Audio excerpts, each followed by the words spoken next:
Back to that stunning breaking news. Politico obtaining a draft opinion from the Supreme Court that would overturn Roe versus Wade. So let's dig deeper on this breaking news and bring in the president and CEO of Planned Parenthood of America, Alexis McGill Johnson, and Amy Hagstrom Miller. She's the founder of Whole Women's Health, two of the most prominent abortion providers in this country.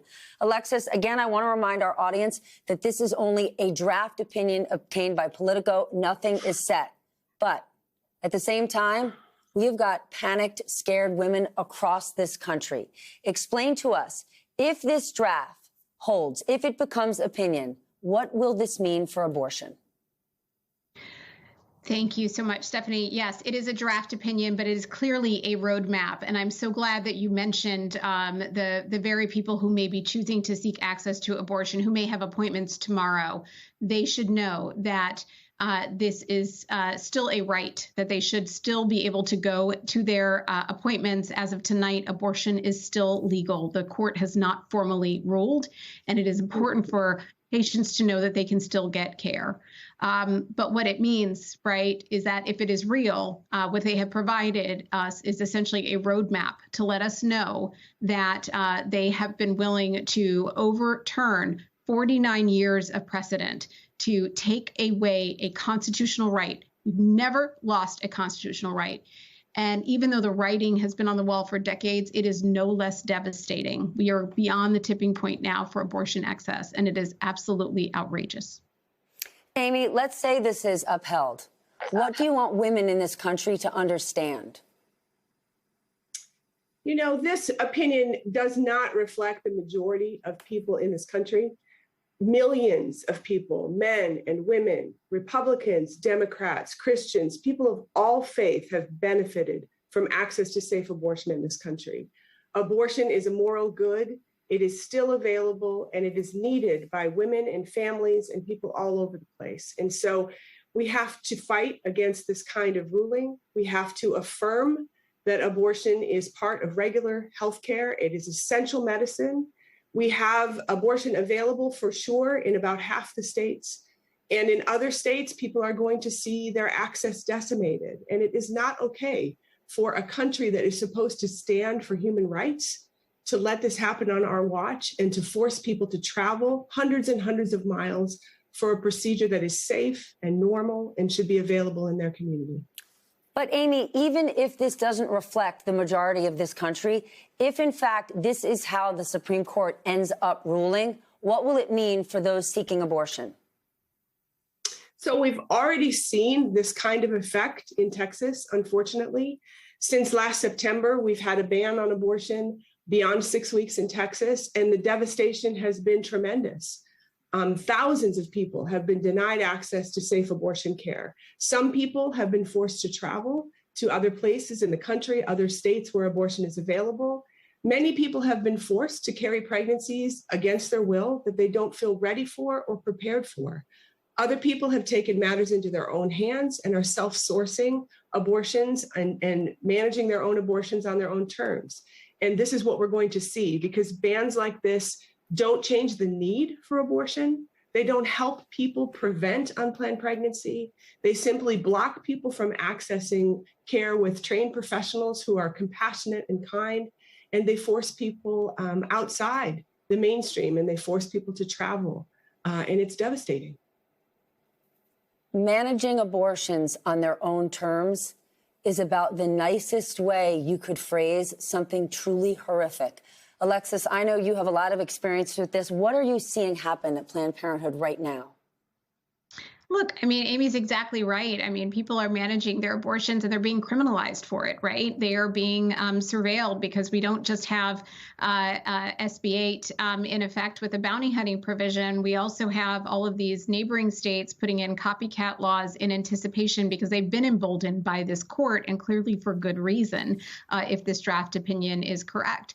So we see patients who are just seeking access to basic health care, who are getting in their cars and driving driving 1,000 miles, who need childcare, who need access to places to stay in order time to take off from work, in order to get access to basic health care. And the reality is there are so many people who actually can't afford to leave many states, as Amy talked about, in a state like Texas or now a state like Oklahoma.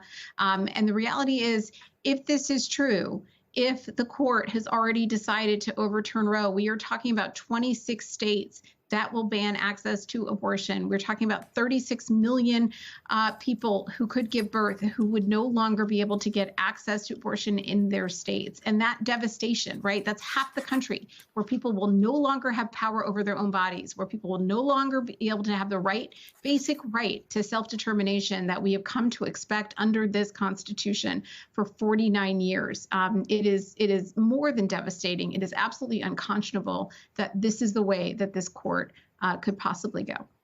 So what will that look like, right? If 26 states, if the trigger laws are enacted and 26 states automatically ban abortion, what happens there? What happens to those women, Alexis? They will have to travel, right? They will have to identify ways in which to manage their care. It means they no longer have access legally in their own states, depending on where they are, right? They will have to, they will have to get in a car, fill it up with gas, $7 a gallon gas. They will have to get childcare. They will have to find their way to a provider in a state where they're actually expanding access, where they're actually expanding care.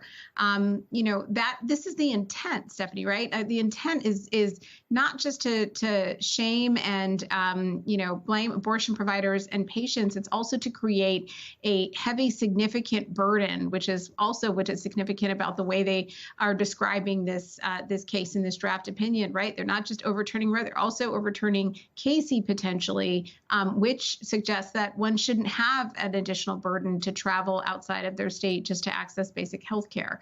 So that is what is happening, and folks like Amy at Whole Women's Health, people at Planned Parenthood, other providers are identifying ways in which we can, fill the gap to ensure that we are partnering, finding ways to have patients meet their need.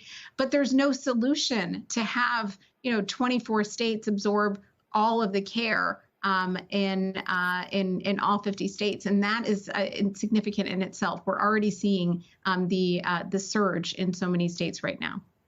Amy, how do you fill that gap? Besides fighting back against this, rallying, take the politics out, what do your doctors and nurses do? What do your patients do? Right. Our patients are at the center of everything we do at Whole Women's Health. And like what Alexis was saying, we're already seeing people travel. In fact, last week, we had a patient travel all the way from McAllen, Texas to Alexandria, Virginia, in her car with her family and her children, because she needed to take her children with her because they couldn't get time off work. They had an abortion in Alexandria, Virginia at our clinic in Virginia there. And then they jumped in the car right afterward and drove all night so they could make it back to work.